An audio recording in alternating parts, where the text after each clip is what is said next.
ਵਾਹਿਗੁਰੂ ਜੀ ਕਾ ਖਾਲਸਾ ਵਾਹਿਗੁਰੂ ਜੀ ਕੀ ਫਤਿਹ।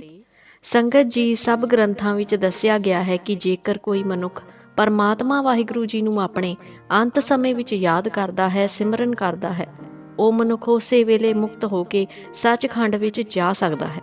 ਪਰ ਕੀ ਇਹ ਹੋ ਸਕਦਾ ਹੈ ਕਿ ਆਖਰੀ ਸਮੇਂ ਵਿੱਚ ਜਦ ਮੌਤ ਸਾਹਮਣੇ ਖੜੀ ਹੋਵੇ, ਉਸੇ ਵੇਲੇ ਵਾਹਿਗੁਰੂ ਪਰਮਾਤਮਾ ਜੀ ਨੂੰ ਯਾਦ ਕਰਕੇ ਉਹਨਾਂ ਦੇ ਨਾਮ ਦਾ ਸਿਮਰਨ ਕਰਕੇ ਅਸੀਂ ਮੁਕਤੀ ਪਾ ਸਕਦੇ ਹਾਂ? ਹੁਣ ਭਾਵੇਂ ਸਾਰੀ ਜ਼ਿੰਦਗੀ ਉਸ ਮਨੁੱਖ ਨੇ ਕੁਝ ਕੀਤਾ ਵੀ ਨਾ ਹੋਵੇ, ਪਰ ਉਹ ਆਪਣੇ ਆਖਰੀ ਸਮੇਂ ਅਤੇ ਪਲਾਂ ਦੀ ਇਸ ਤਰ੍ਹਾਂ ਵਰਤੋਂ ਕਰ ਸਕਦਾ ਹੈ ਜਿਸ ਨਾਲ ਉਸ ਨੂੰ ਪੂਰਨ ਮੁਕਤੀ ਮਿਲ ਸਕੇ। ਜੇਕਰ ਇਸ ਤਰ੍ਹਾਂ ਹੋ ਸਕਦਾ ਹੈ ਤਾਂ ਉਸ ਦਾ ਤਰੀਕਾ ਕੀ ਹੈ? ਸੰਗਤ ਜੀ, ਇਸ ਨੂੰ ਅਸੀਂ ਇੱਦਾਂ ਸਮਝਦੇ ਹਾਂ ਕਿ ਪਹਿਲਾਂ ਤਾਂ ਸਵਾਲ ਅਸੀਂ ਆਪਣੇ ਆਪ ਨੂੰ ਹੀ ਕਰੀਏ ਕਿ ਜਿਹੜਾ ਸਾਡਾ ਆਖਰੀ ਸਮਾਂ ਹੋਵੇਗਾ, ਜਦ ਮੌਤ ਸਾਹਮਣੇ ਖੜੀ ਹੋਵੇਗੀ, ਉਸੇ ਵੇਲੇ ਸਾਡੇ ਮਨ ਵਿੱਚ ਕੀ ਵਿਚਾਰ ਚੱਲਦੇ ਹੋਣਗੇ? ਤੁਹਾਡੀ ਮਾਨਸਿਕ ਹਾਲਤ ਕਿਵੇਂ ਦੀ ਹੋਵੇਗੀ? ਕੀ ਇਹ ਸਭ ਸਾਡੇ ਆਪਣੇ ਕੰਟਰੋਲ ਵਿੱਚ ਹੈ? ਤੁਸੀਂ ਸੋਚਦੇ ਹੋ ਕਿ ਜਦ ਵੀ ਸਾਡਾ ਅੰਤਮ ਸਮਾਂ ਆਵੇਗਾ ਤਾਂ ਅਸੀਂ ਉਸ ਵੇਲੇ ਵਾਹਿਗੁਰੂ ਜੀ ਨੂੰ ਯਾਦ ਕਰ ਲਵਾਂਗੇ ਜਾਂ ਸਿਮਰਨ ਕਰ ਲਵਾਂਗੇ, ਵਾਹਿਗੁਰੂ ਵਾਹਿਗੁਰੂ ਦਾ ਜਾਪ ਕਰ ਲਵਾਂਗੇ, ਤਾਂ ਫਿਰ ਸਾਡੀ ਮੁਕਤੀ ਹੋ ਜਾਵੇਗੀ ਅਤੇ ਅਸੀਂ ਸੱਚਖੰਡ ਪਹੁੰਚ ਜਾਵਾਂਗੇ। ਸੰਗਤ ਜੀ, ਜ਼ਿਆਦਾਤਰ ਮਨੁੱਖਾਂ ਨੇ ਗ੍ਰੰਥਾਂ ਨੂੰ ਅਤੇ ਗੁਰਬਾਣੀ ਬਾਰੇ ਉੱਤੋਂ ਪੜ੍ਹ ਕੇ ਇਹੀ ਸਮਝਿਆ ਹੈ, ਇਹੀ ਸੋਚ ਬਣਾ ਰੱਖੀ ਹੈ ਕਿ ਅਸੀਂ ਪੂਰੀ ਜ਼ਿੰਦਗੀ ਸਭ ਵਿਕਾਰਾਂ ਵਾਲੇ ਕੰਮ ਕਰਨੇ ਹਨ, ਚੰਗੇ ਮਾੜੇ ਕਰਮ ਹੀ ਕਰਾਂਗੇ ਅਤੇ ਫਿਰ ਅੰਤ ਸਮੇਂ ਵਿੱਚ ਥੋੜ੍ਹੀ ਜਿਹੀ ਕੋਸ਼ਿਸ਼ ਕਰਨੀ ਹੈ ਤੇ ਬਸ ਮੁਕਤੀ ਮਿਲ ਜਾਵੇਗੀ। ਸੰਗਤ ਜੀ, ਆਪ ਸਭ ਦੀ ਇਸ ਤਰ੍ਹਾਂ ਦੀ ਸੋਚ ਅਤੇ ਧਾਰਨਾਵਾਂ ਸਭ ਗਲਤ ਹਨ। ਪਹਿਲੀ ਗੱਲ, ਮੌਤ ਦਾ ਅੰਤ ਸਮਾਂ ਜੋ ਕਿ ਤੁਹਾਡੇ ਕੰਟਰੋਲ ਵਿੱਚ ਹੀ ਨਹੀਂ ਹੈ। ਤੁਹਾਡੇ ਅੰਤ ਸਮੇਂ ਵਿੱਚ ਤੁਹਾਡੀ ਮਨ ਦੀ ਕੀ ਅਵਸਥਾ ਹੋਵੇਗੀ, ਇਹ ਤੁਸੀਂ ਪੱਕੇ ਤੌਰ ਤੇ ਨਹੀਂ ਦੱਸ ਸਕਦੇ। ਇਸ ਨੂੰ ਸਿਰਫ ਕੁਦਰਤ ਹੀ ਤੈਅ ਕਰ ਸਕਦੀ ਹੈ। ਜੇ ਅਸੀਂ ਇਸ ਨੂੰ ਆਸਾਨ ਭਾਸ਼ਾ ਵਿੱਚ ਕਹੀਏ ਤਾਂ ਮੌਤ ਦਾ ਉਹ ਅਖੀਰਲਾ ਪਲ ਜਾਂ ਸਮਾਂ ਤੁਹਾਡੇ ਵੱਸ ਵਿੱਚ ਨਹੀਂ, ਸਗੋਂ ਕੁਦਰਤ ਦੇ ਵੱਸ ਵਿੱਚ ਹੁੰਦਾ ਹੈ।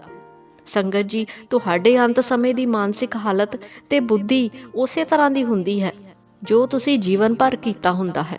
ਜਦੋਂ ਵੀ ਕੋਈ ਮਨੁੱਖ ਸਰੀਰ ਛੱਡਣ ਵਾਲਾ ਹੁੰਦਾ ਹੈ, ਉਸ ਦਾ ਅੰਤ ਸਮੇਂ ਕੋਲ ਹੁੰਦਾ ਹੈ, ਤਾਂ ਉਸ ਵੇਲੇ ਕੁਝ ਸਮੇਂ, ਕੁਝ ਸੈਕਿੰਡ ਲਈ ਉਸ ਦੇ ਮਨ ਵਿੱਚ ਉਹੀ ਕੁਝ ਚੱਲਦਾ ਹੈ ਜੋ ਉਸਨੇ ਸਾਰੀ ਜ਼ਿੰਦਗੀ ਕੀਤਾ ਹੁੰਦਾ ਹੈ।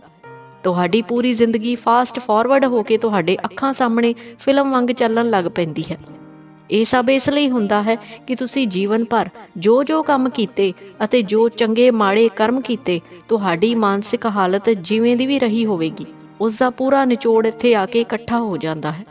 ਮਤਲਬ ਕਿ ਉਹ ਰਿਜ਼ਲਟ ਹੁੰਦਾ ਹੈ ਤੁਹਾਡੀ ਅੱਗੇ ਹੋਣ ਵਾਲੀ ਗਤੀ ਦਾ ਜਾਂ ਤੁਹਾਡੇ ਅਗਲੇ ਹੋਣ ਵਾਲੇ ਜਨਮ ਦਾ। ਸੰਗਤ ਜੀ, ਇਸ ਗੱਲ ਨੂੰ ਹਮੇਸ਼ਾ ਚੇਤੇ ਰੱਖਿਓ ਕਿ ਇਸ ਦੁਨੀਆ ਵਿੱਚ ਕੋਈ ਵੀ ਮਨੁੱਖ ਆਪਣਾ ਅੰਤ ਸਮਾਂ ਆਪ ਨਹੀਂ ਲਿਖ ਸਕਦਾ, ਉਸ ਨੂੰ ਖੁਦ ਤੈਅ ਨਹੀਂ ਕਰ ਸਕਦਾ। ਹਰ ਮਨੁੱਖ ਆਪਣੀ ਜ਼ਿੰਦਗੀ ਜਿਵੇਂ ਵੀ ਗੁਜ਼ਾਰਦਾ ਹੈ, ਉਸ ਦਾ ਦੂਜੇ ਮਨੁੱਖਾਂ ਨਾਲ ਜਿਵੇਂ ਦਾ ਵੀ ਵਿਹਾਰ ਹੁੰਦਾ ਹੈ, ਜਿਨ੍ਹਾਂ ਵਿਕਾਰਾਂ ਨਾਲ ਉਹ ਰਹਿੰਦਾ ਆ ਰਿਹਾ ਹੁੰਦਾ ਹੈ, ਜਿਵੇਂ ਦੀਆਂ ਉਸ ਦੀਆਂ ਆਦਤਾਂ ਰਹੀਆਂ ਹਨ, ਉਸੇ ਫਲ ਦੇ ਰੂਪ ਵਿੱਚ ਉਸ ਮਨੁੱਖ ਦਾ ਅਗਲਾ ਜਨਮ ਕੁਦਰਤ ਵੱਲੋਂ ਤੈਅ ਕੀਤਾ ਜਾਂਦਾ ਹੈ। ਮਤਲਬ ਕਿ ਜੇਕਰ ਤੁਸੀਂ ਆਪਣੇ ਸਾਰੇ ਜੀਵਨ ਵਿੱਚ ਸਭ ਨਾਲ ਚੰਗਾ ਵਿਹਾਰ ਕੀਤਾ ਹੋਵੇਗਾ ਤਾਂ ਤੁਹਾਨੂੰ ਉਸੇ ਅਕੋਰਡਿੰਗ ਜਨਮ ਮਿਲੇਗਾ। ਜੇਕਰ ਤੁਸੀਂ ਸਾਰੀ ਉਮਰ ਲੋਭ ਲਾਲਚ ਕੀਤਾ ਹੈ, ਸਭ ਨਾਲ ਬੁਰਾ ਕੀਤਾ ਹੈ, ਤਾਂ ਉਸੇ ਅਕੋਰਡਿੰਗ ਤੁਹਾਨੂੰ ਜਨਮ ਮਿਲੇਗਾ, ਜਿਸ ਵਿੱਚ ਦੁਬਾਰਾ ਤੁਸੀਂ ਉਹੀ ਬੰਧਨਾਂ ਅਤੇ ਦੁੱਖਾਂ ਵਿੱਚ ਫਸ ਜਾਵੋਗੇ। ਸੰਗਤ ਜੀ, ਕੁਦਰਤ ਵੱਲੋਂ ਪਹਿਲਾਂ ਹੀ ਸਭ ਕੁਝ ਤੈਅ ਹੁੰਦਾ ਹੈ, ਤੁਸੀਂ ਉਸ ਨੂੰ ਚਾਹ ਕੇ ਵੀ ਨਹੀਂ ਬਦਲ ਸਕਦੇ ਹੋ, ਕਿਉਂਕਿ ਸਰਬੱਤ ਸੰਸਾਰ, ਜੀਵ ਜੰਤੂ ਕੁਦਰਤ ਦੇ ਕਾਨੂੰਨਾਂ ਅਤੇ ਨਿਯਮਾਂ ਅੰਦਰ ਚੱਲਦੇ ਹਨ। ਇਹ ਸਭ ਕੁਝ ਪਹਿਲਾਂ ਹੀ ਤੈਅ ਕੀਤਾ ਹੋਇਆ ਹੈ। ਹੁਣ ਇਹ ਸਭ ਸੁਣ ਕੇ ਕਈ ਮਨੁੱਖਾਂ ਦੇ ਮਨ ਵਿੱਚ ਇਹ ਵੀ ਵਿਚਾਰ ਆਉਂਦਾ ਹੈ ਕਿ ਜੇ ਸਭ ਕੁਝ ਪਹਿਲਾਂ ਹੀ ਤੈਅ ਹੋਇਆ ਹੈ ਤਾਂ ਕਰਮ ਕਰਨ ਦਾ ਲਾਭ ਕੀ ਹੈ? ਫਾਲਤੂ ਪੰਗਿਆਂ ਵਿੱਚ ਪੈਣਾ ਹੀ ਕਿਉਂ ਹੈ? ਕਰਮ ਕਰਨਾ ਹੀ ਛੱਡ ਦੇਣਾ ਚਾਹੀਦਾ ਹੈ। ਤਾਂ ਸੰਗਤ ਜੀ, ਇੱਥੇ ਅਸੀਂ ਆਪ ਜੀ ਨੂੰ ਦੱਸ ਦਈਏ ਕਿ ਤੁਹਾਡੇ ਵੱਲੋਂ ਕਿਸੇ ਕਰਮ ਦਾ ਹੋਣਾ ਜਾਂ ਨਾ ਹੋਣਾ, ਇਹ ਵੀ ਸਭ ਕੁਝ ਪਹਿਲਾਂ ਤੋਂ ਹੀ ਤੈਅ ਹੈ। ਮਤਲਬ ਤੁਸੀਂ ਕੁਝ ਵੀ ਕਰ ਲਵੋ ਕਿ ਮੈਂ ਅੱਜ ਤੋਂ ਬਾਅਦ ਕੁਝ ਨਹੀਂ ਕਰਨਾ ਹੈ, ਜੇ ਸਭ ਕੁਝ ਤੈਅ ਹੈ ਤਾਂ ਮੈਂ ਇੰਟਰਫੇਅਰ ਕਿਉਂ ਕਰਾਂ? ਪਰ ਸੰਗਤ ਜੀ, ਤੁਸੀਂ ਚਾਹ ਕੇ ਵੀ ਇਸ ਤੋਂ ਨਹੀਂ ਬਚ ਸਕਦੇ। ਇਹ ਇੰਨਾ ਸੌਖਾ ਵੀ ਨਹੀਂ ਹੈ ਜਿੰਨਾ ਤੁਸੀਂ ਸੋਚਦੇ ਹੋ। ਤੁਸੀਂ ਅੱਜ ਤੱਕ ਜਿੰਨੇ ਮਰਜ਼ੀ ਪ੍ਰਣ ਆਪਣੇ ਨਾਲ ਕੀਤੇ ਹੋਣ ਜਾਂ ਵਾਅਦੇ ਕੀਤੇ ਹੋਣ, ਕਦੀ ਸੋਚਿਓ ਕਿ ਤੁਸੀਂ ਕਦੇ ਉਸ ਉੱਤੇ ਅਟਲ ਰਹੇ ਹੋ? ਕੁਦਰਤ ਕੁਝ ਨਾ ਕੁਝ ਤੁਹਾਡੇ ਆਲੇ ਦੁਆਲੇ ਇਹੋ ਜਿਹੇ ਹਾਲਾਤ ਪੈਦਾ ਕਰ ਦੇਵੇਗੀ ਕਿ ਤੁਹਾਡਾ ਮਨ ਹੀ ਬਦਲ ਜਾਵੇਗਾ ਅਤੇ ਕੁਦਰਤ ਨੇ ਜੋ ਤੁਹਾਡੇ ਤੋਂ ਕੰਮ ਕਰਵਾਉਣਾ ਹੈ ਉਹ ਕਰਵਾ ਹੀ ਲਵੇਗੀ, ਕਿਉਂਕਿ ਤੁਹਾਡਾ ਮਨ ਤੁਹਾਡੇ ਤੋਂ ਸਭ ਕੰਮ ਕਰਵਾ ਹੀ ਲੈਂਦਾ ਹੈ। ਵਿਚਾਰਾਂ ਦਾ ਆਉਣਾ ਜਾਣਾ ਵੀ ਤੁਹਾਡੇ ਮਨ ਦਾ ਹੀ ਡਿਪਾਰਟਮੈਂਟ ਹੈ। ਇਹ ਸਭ ਕੁਝ ਮਨ ਤੈਅ ਕਰਦਾ ਹੈ ਅਤੇ ਮਨੁੱਖੀ ਮਨ ਕੁਦਰਤ ਦੇ ਵੱਸ ਵਿੱਚ ਹੈ। ਕੁਦਰਤ ਤੁਹਾਡੇ ਮਨ ਵਿੱਚ ਕੋਈ ਵੀ ਇਹੋ ਜਿਹਾ ਵਿਚਾਰ ਭੇਜ ਦੇਵੇਗੀ ਜਿਸ ਨਾਲ ਤੁਹਾਡਾ ਕੀਤਾ ਆਪਣੇ ਆਪ ਨਾਲ ਵਾਅਦਾ ਜਾਂ ਸੰਕਲਪ ਟੁੱਟ ਜਾਵੇਗਾ। ਸੰਗਤ ਜੀ, ਮਨ ਦਾ ਇਹ ਕੰਮ ਹੈ ਕਿ ਜੋ ਉਸ ਨੂੰ ਅੱਜ ਪਸੰਦ ਹੈ ਉਹ ਸ਼ਾਇਦ ਉਸ ਨੂੰ ਕੱਲ੍ਹ ਪਸੰਦ ਨਾ ਹੋਵੇ। ਇਸੇ ਲਈ ਇਹ ਕੁਦਰਤ ਤੁਹਾਨੂੰ ਆਪਣੇ ਹਿਸਾਬ ਨਾਲ ਚਲਾ ਲੈਂਦੀ ਹੈ ਅਤੇ ਉਹ ਸਭ ਕੰਮ ਉਹ ਆਪਣੇ ਵੱਲੋਂ ਕਰਵਾ ਹੀ ਲੈਂਦੀ ਹੈ ਜੋ ਕੁਦਰਤ ਵੱਲੋਂ ਪਹਿਲਾਂ ਹੀ ਤੈਅ ਹੁੰਦੇ ਹਨ। ਇਸ ਲਈ ਸੰਗਤ ਜੀ, ਤੁਸੀਂ ਕਦੇ ਵੀ ਆਪਣੇ ਅਨੁਸਾਰ ਆਪਣੇ ਵਿਚਾਰਾਂ ਨੂੰ ਨਹੀਂ ਬਦਲ ਸਕਦੇ। ਜ਼ਿੰਦਗੀ ਦੇ ਅੰਤ ਸਮੇਂ ਵਿੱਚ ਵੀ ਉਸੇ ਤਰ੍ਹਾਂ ਦੀਆਂ ਭਾਵਨਾਵਾਂ ਨੂੰ ਵੀ ਜਗਾ ਨਹੀਂ ਸਕਦੇ ਜਿੱਥੇ ਤੁਸੀਂ ਪਰਮਾਤਮਾ ਵਾਹਿਗੁਰੂ ਜੀ ਦਾ ਸਿਮਰਨ ਕਰੋ, ਉਹਨਾਂ ਦੀ ਉਸਤਤ ਕਰੋ।